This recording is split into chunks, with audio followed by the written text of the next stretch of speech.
All right, so we are moving into graphing in slope-intercept form.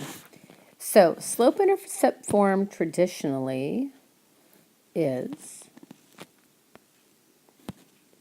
y equals mx plus b, and we talked about this a little bit in class, where this is the m is your slope and the b is your y-intercept.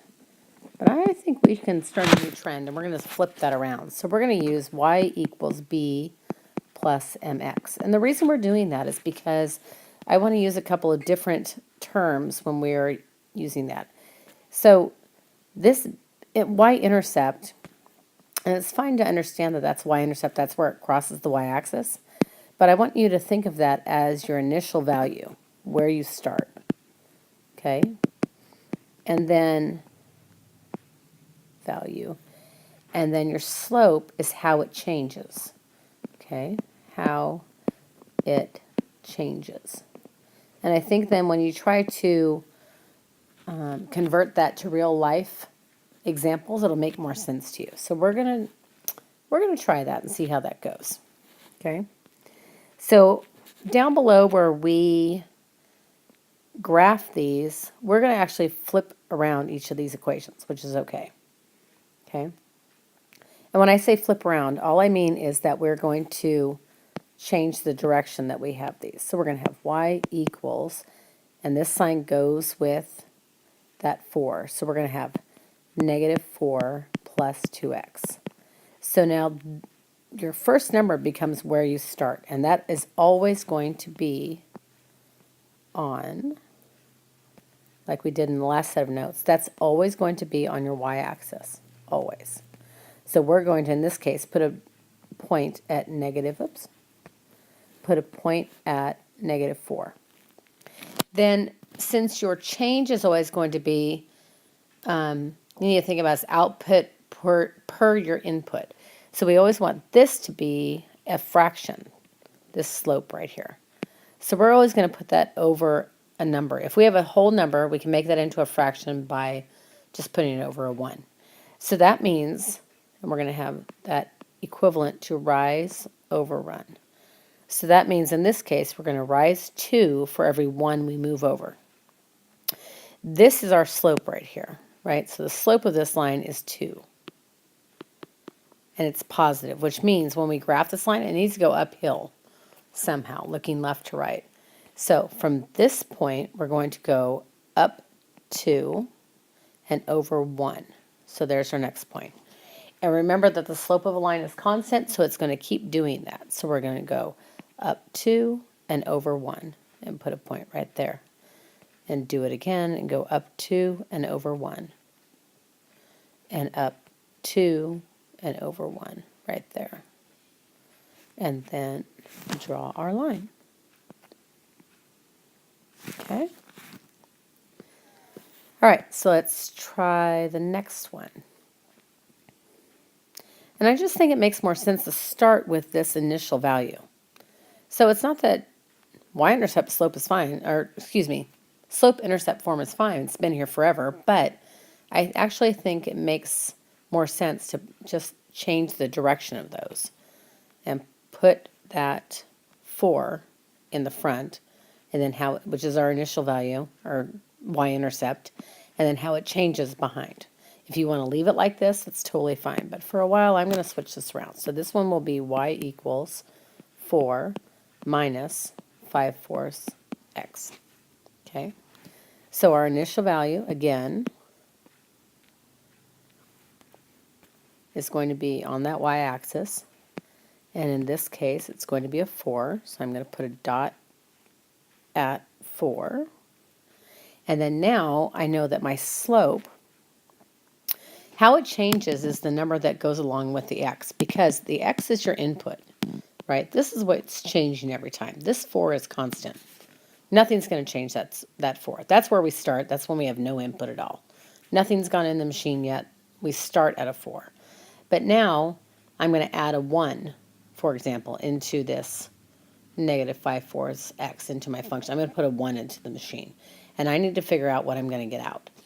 So now, because that change is negative, right?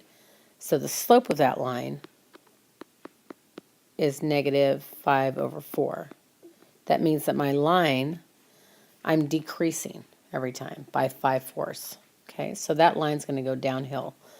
And so what I'm going to do is I'm going to say, okay, now I'm going to go down 1, 2, 3, 4, 5, and over 1, 2, 3, 4.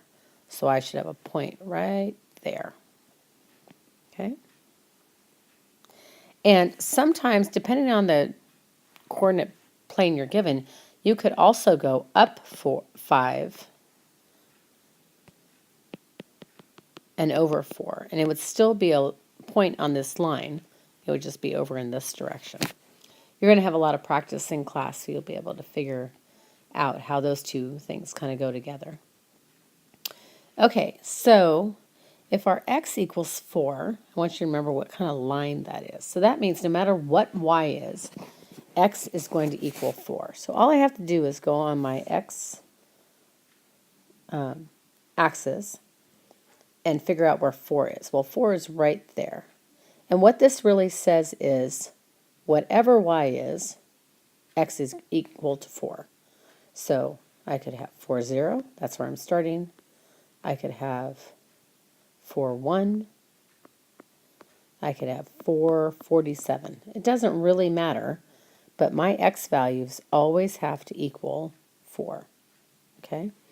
So then you're just doing a vertical line. Excuse me, let me put that in black. Right there at x equals 4.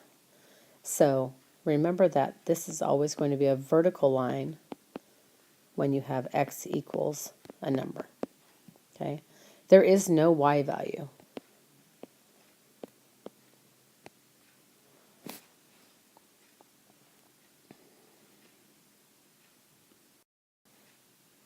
Actually, let me rephrase that. It's not that there's no y value. It's actually all y values. No matter what the y value is, the x value is always going to be 4. Okay? It's a better way to think of that. All right, so I'm going to give you 3 that I want you to try and graph on your own. And then you can come back and check them. So first one will be y equals 3x plus 1. And then y equals negative 2/3 x minus, let's do 2. And then y equals 3. Okay? Okay, so if you want to flip those around, this first one you could actually flip around to your beginning value, which is going to be the 1. So that would be equivalent of 1 plus 3x. So you have the same values, you're just turning them around. And then your initial value is going to lie on this line right here. So our initial value is going to be at 1. Remember that slope is always needing to be in a fraction. So then you're going to go up 3, 1, 2, 3, and over 1. So that point needs to be right there. Now, if you were to go down, because obviously that line is going to continue all the way down, you could go down 3, and then to the left negative 1. We know that a negative divided by a negative is a positive. So this still equals 3, which is our slope. So I could also go down 1, 2, 3, and over 1. And that point would still be a point on that straight line. Okay. All right, next one. So I'm going to leave this one in slope-intercept form and just see how you do with that. Remember that you're always starting with your point on this line, and this is going to be where I start, that negative 2. So I'm going to put a point at negative 2. That negative in right here tells me that that line is going to go downhill, so I know it's going this direction. And I can either go up 2 and over 3, because that would give me a positive over a negative, which is negative. Or I could go down 2 and over 3, which is a negative divided by a positive, which is also negative. So I'm going to put both of those points. So I could go up 2 and over 3, or I could go down 2 and over 3. Either way, those are still valid points on that line. And remember that I could find the coordinates of either of these points and plug them into this equation, I should get this side equals this side. Okay. All right, so let's do y equals 3. So find me a coordinate where the y actually equals 3. So the smartest one to start with is at 0, 3. That's easy. And if you found 3 more points, it doesn't matter what the x-coordinate is, the y-coordinate is always going to be 3. So let's do -2 and +4. How about that? So we have -2 and 3 would be right there. And then we would have 4 over 4 and up 3, which is right there. So we know that this is a horizontal line, and it doesn't matter what the x-coordinate is, the y-coordinate is always going to be 3. So it's a horizontal line right at 3.